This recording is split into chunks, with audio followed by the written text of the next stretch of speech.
Assalamualaikum warahmatullahi wabarakatuh. Hari ini pertemuan kedua tentang PHP gitu ya. Kemarin pertemuan pertama sudah saya sedikit jelaskan mengapa kita harus pakai PHP, karena ini memang kelanjutan dari mata kuliah client side programming. Nah, untuk sekarang kita ke server side, jadi bahasanya memang nanti akan diletakkan di server. Oke ya. Nih, nanti yang kita wajib gunakan adalah kemarin sudah saya berikan tentang text editor adalah Visual Code gitu ya. Oke, sambil jalan kita sedikit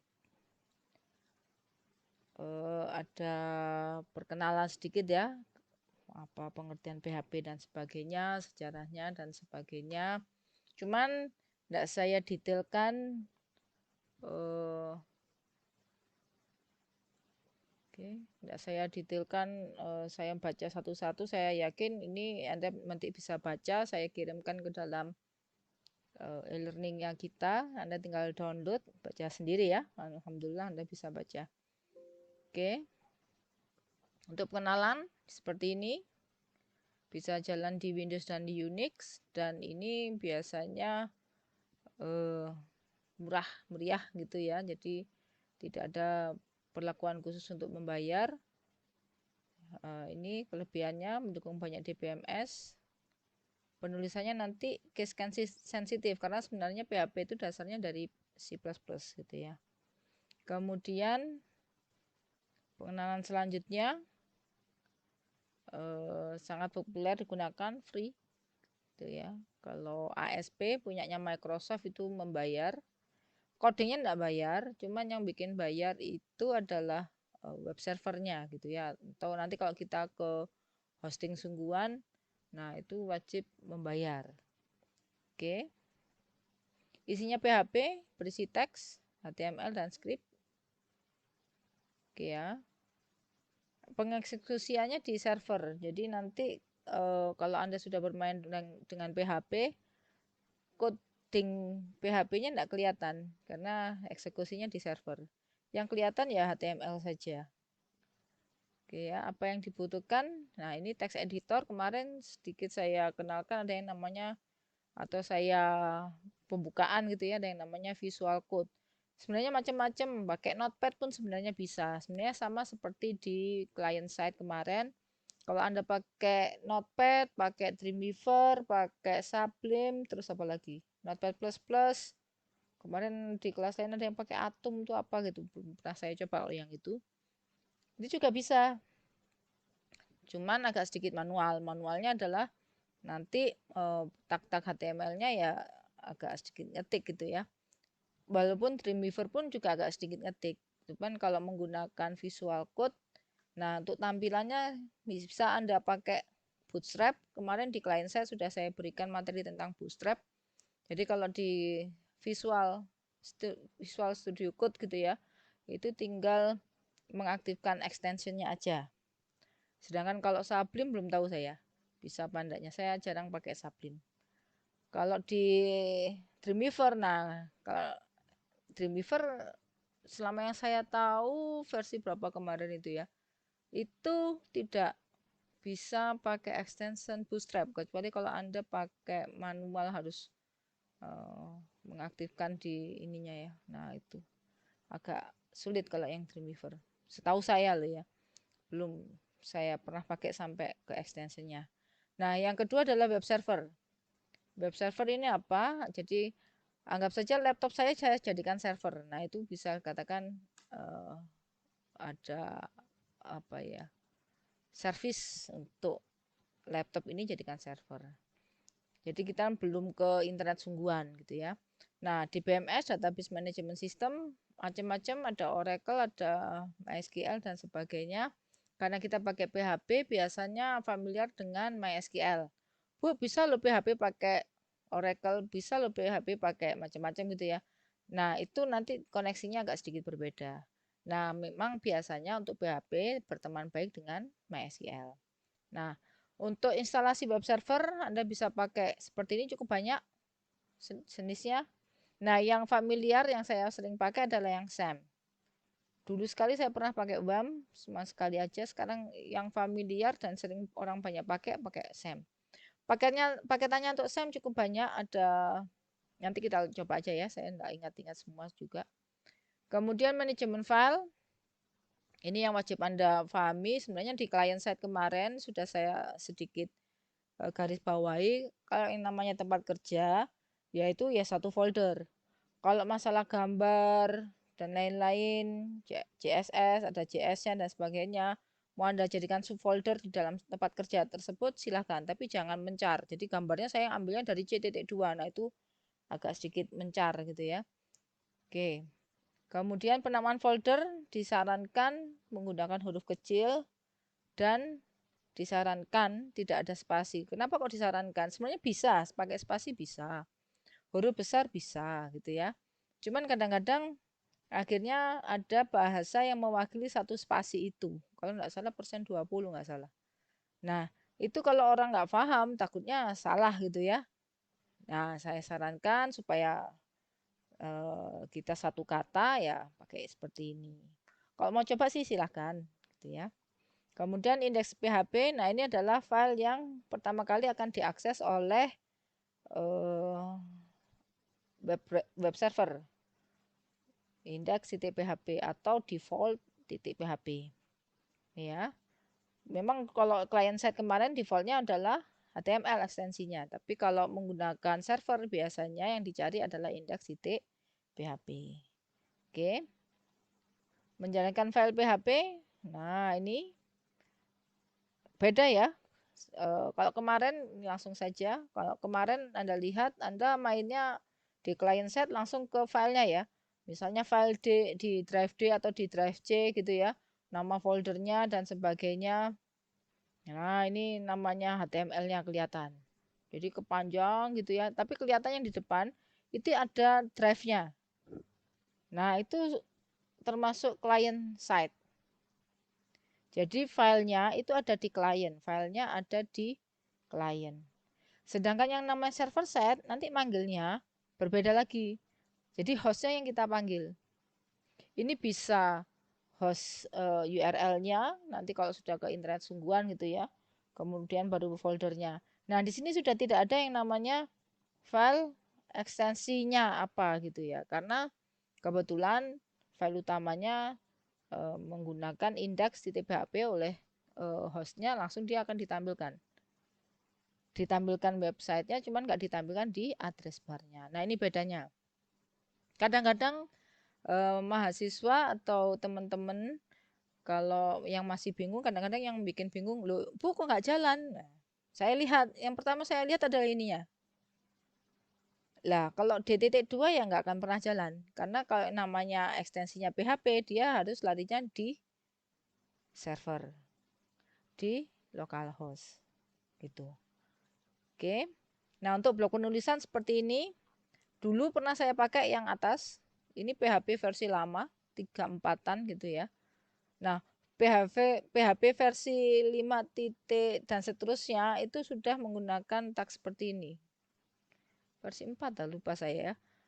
Jadi kemarin ada pernah saya pakai loh, kok error gitu ya. Ternyata versi PHP-nya beda.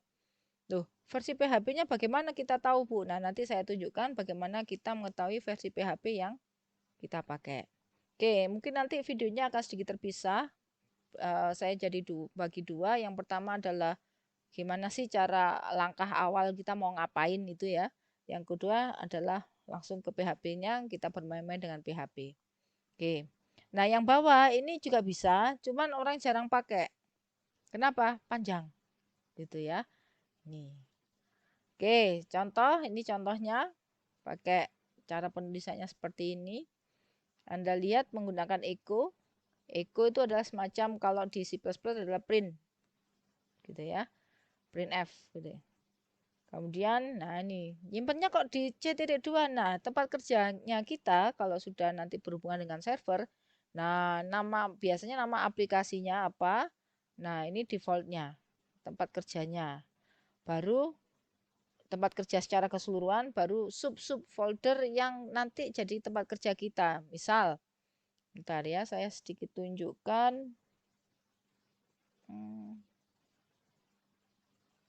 Oh, enggak ada, bentar. Saya tunjukkan, matikan dulu ya. Saya tunjukkan beberapa file. Nah, tempat kerja secara umum untuk di server adalah di SAM, karena saya pakai SAM. Kalau Anda pakai yang lain silahkan, kebetulan saya pakai SAM. Nah, untuk SAM tempat kerjanya di Htdoc. Seperti ini. Nah, ini ada beberapa tempat kerja saya. Ini. Oke. Oke ya. Ada beberapa. Nah, ini yang contohnya tinggal saya bagi-bagi untuk sistem informasi sarana prasarana sendiri. Kemudian untuk Moodle-nya sendiri. Kemudian untuk apa ini? Sistem informasi sarana bukan misalnya beda. Sarana prasarana yang asli di sini. Ada lagi kalau saya punya tempat kerja. Nah, misalnya saya punya untuk tempat kerja kita nanti anggap saja ini adalah kelas. Nah, saya sarankan namanya hurufnya kecil semua dan tidak kata spasi. Misalnya saya kasih underscore kalau supaya sedikit berbeda. Nah, ini kelas SSP. Nah, ini tempat kerja kita. Oke ya. Nah, ini sedikit saya terangkan. Loh, Bu, berarti kita harus install SAM. Betul, kita harus install SAM. Nah, masalahnya SAM versi berapa? Nah, ini tergantung dari PHP yang Anda inginkan.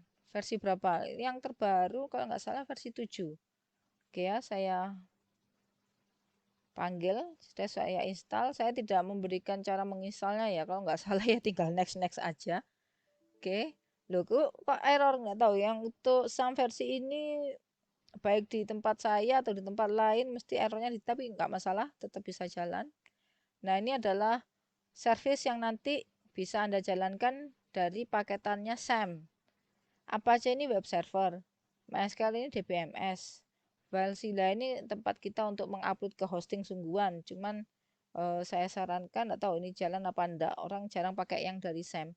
Saya biasanya menggunakan aplikasi sendiri untuk FileZilla-nya. Untuk Mercury dan Tomcat ini saya belum pernah coba. Ini gunanya untuk apa juga saya enggak tahu. Ini memang paketannya dari SAM. Oke ya. Nah, karena kita mau bermain-main dengan PHP, nanti berhubungan dengan data juga, yang wajib saya lakukan adalah mengaktifkan supaya laptop saya ini jadi server. Caranya Anda tinggal klik start di Apache-nya, tunggu sampai warnanya hijau seperti ini, berarti sudah siap, servisnya tinggal siap dipakai. Begitu juga untuk MySQL ini untuk database-nya, seperti ini. Kalau ingin tahu namanya benar apa enggaknya gitu ya, Anda bisa klik di admin. Nah, Anda lihat localhost SAM-nya ini dashboard-nya khusus SAM sendiri sudah ada.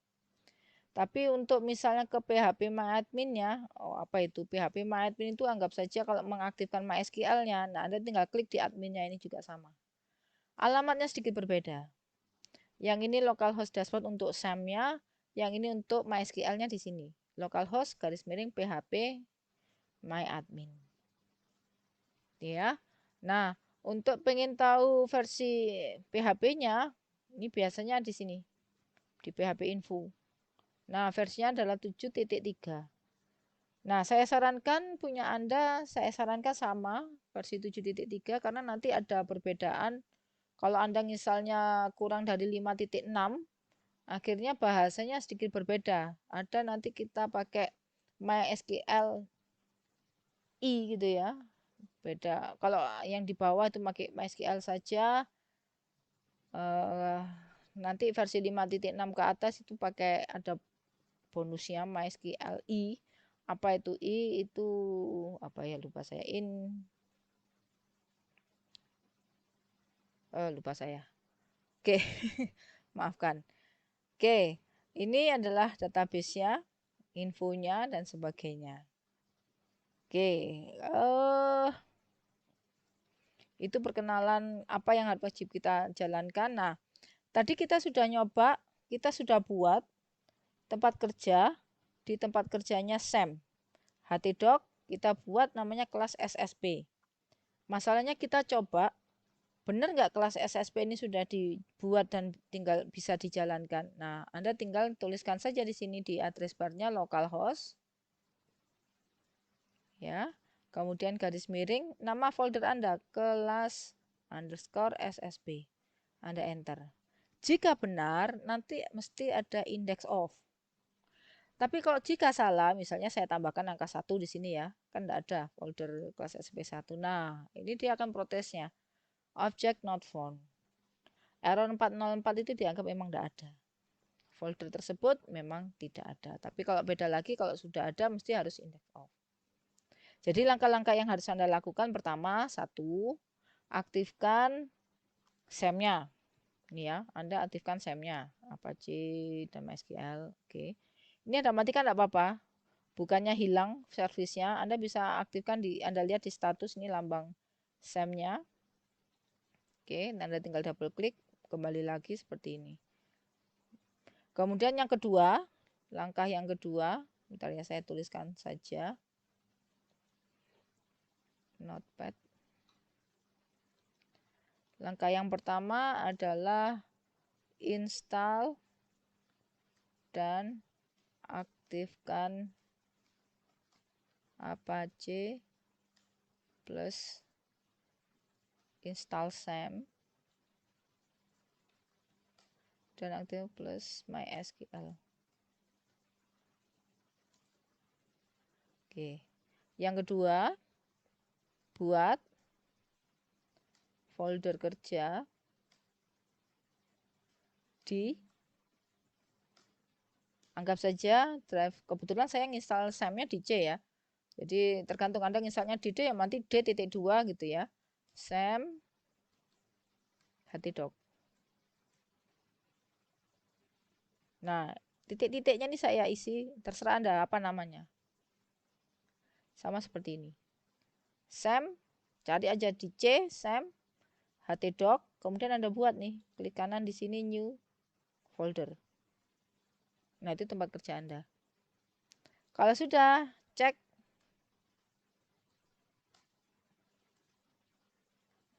keberadaan tempat kerja. Otomatis Anda buka browser, Anda tuliskan localhost, kemudian nama tempat kerjanya Anda apa namanya tadi. Contoh seperti ini. Sekali lagi ini langkah awal. Kalau Anda kurang paham, sekali lagi videonya Anda ulang-ulangi lagi, back lagi apa sih maksudnya gitu ya. Oke, supaya paham seperti itu. Nih. Oke, kalau sudah baru tinggal Anda membuka atau mengaktifkan text editor. Dalam hal ini saya menggunakan Visual Studio Code. Oke ya. Nah, karena sudah semua tinggal langkah yang terakhir, mari kita coba Visual Studio Code. Ini saya buka, ini bekasnya kelas sebelumnya ya. Oke. Nah, caranya Anda tinggal file. Saya buka tempat kerja saya dengan open folder. Tadi kalau tidak salah ya benar, tempat kerja saya ada di C, di SAM, htdoc, kelas SSP. Nah ini, kalau sudah Anda tinggal select folder. Nah ini adalah tempat kita bekerja nanti. Sudah ada foldernya kelas SSP. Contoh saya membuat PHP yang pertama, Anda tinggal klik new file. Coba 1. Nah karena kita sudah main PHP, ekstensinya bukan HTML lagi, tapi PHP. Anda lihat lambangnya sudah berubah. Tapi kalau Anda tulis HTML seperti ini, nah lambangnya sudah berubah lagi, dia main tag gitu ya. Ini bantuan dari Visual Code. Kalau sudah Anda enter. Nah, enaknya kalau PHP, nah, kalau pakai Visual Studio, Anda tidak perlu perhatikan, PHP itu adalah script yang disisipkan di dalam HTML. Berarti logikanya Anda pakai struktur HTML dulu, tinggal saya sisipkan nih PHP-nya. Kalau masih ingat ini ya, HTML gitu ya. Gitu. Misal HTML, enter. Di dalam HTML masih ingat apa? Head gitu ya. Ini buka tutup dan mesti ada namanya body. Nah, di dalam body ini Anda tinggal masukkan. Nah, untuk Visual Code ada bantuannya, hampir sama seperti di Sublime itu, kalau enggak salah saya pernah nginceng gitu ya. Sublime itu bisa digunakan dengan tanda seru seperti ini. Kemudian ada enter. Ini bantuan dari Visual Code, sudah ada, Anda tidak perlu mengetikkan manual. Kalau di Dreamweaver enggak bisa seperti ini. Saya tahunya di Dreamweaver HTML itu memang sudah disediakan dari Dreamweaver-nya gitu ya. Oke. Tapi defaultnya, nah ini. Oke, ini contoh membuat PHP. Contoh membuat mengaktifkan Visual Studio Code. Nah, hati-hati juga. Ini ada tanda titik atau di title-nya juga ada tanda titik. Ini maksudnya apa? Berarti ada file yang belum Anda simpan. Ini kecil-kecil menyakitkan ini ya. Nah, nyimpannya tinggal Ctrl S aja. Atau tinggal file, save seperti ini. Nah, ini adalah shortcutnya, Anda bisa pakai Ctrl S. Kalau saya nanti waktu menerangkan cepat gitu ya, Ctrl S, nah, sambil bicara saya nulis menerangkan tentang Ctrl S. Nah, Anda jangan bingung. Oh, berarti itu untuk menyimpan. Sekian dulu untuk awalnya, langkah awal yang harus kita siapkan itu apa saja ini untuk videonya.